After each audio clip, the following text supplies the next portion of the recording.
दिन गुजरते गए। ईश्वर अब माधुरी के घर का हिस्सा बन चुका था। वो सुबह उठकर उसके लिए चाय बनाता, दवा समय पर देता और शाम को मंदिर की घंटी बजाते हुए भजन गाता। माधुरी उसे देखती तो दिल को सुकून मिलता।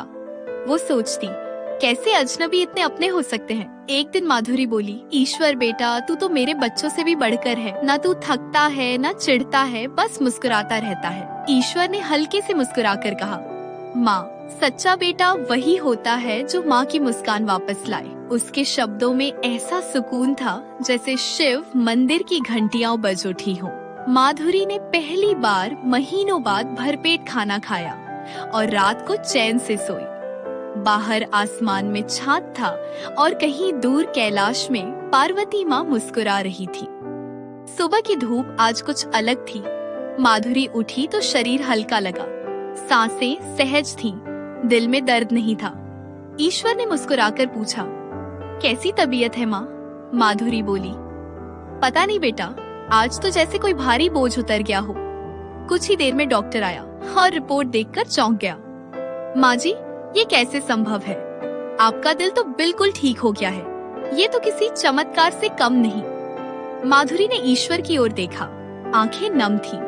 वो बोली, शायद मेरे भोलेनाथ ने मेरी सुन ली। ईश्वर ने मुस्कुराकर कहा, माँ, भगवान हमेशा सुनते हैं, बस सच्चे दिल से पुकारो।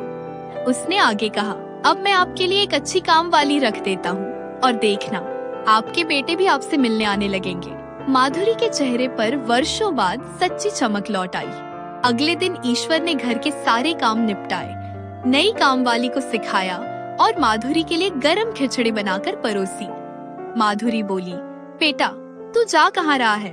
अब तो मैं तेरे बिना रह नहीं पाऊंगी। ईश्वर हल्के से मुस्कुराया, माँ, अब आप पूरी तरह ठीक हैं। आपके बेटे भी जल्द आएंगे, मेरा काम पूरा हो गया।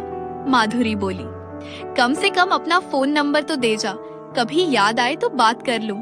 ईश्वर हंसा, माँ, मेरे पास कोई फोन नहीं, जब भी दिल से पुकारोगी मैं वहीं आ जाऊंगा। इतना कहकर वो दरवाजे की ओर बढ़ा। जैसे ही ईश्वर बाहर निकला, घर के मंदिर में रखी भगवान शिव की मूर्ति अपने आप चमकने लगी। दिया खुद ब खुद जल उठा, फूल खिल गए। माधुरी स्तब्ध रह गई। उसका बेटा, उसका ईश्वर, वही उसका महादेव था।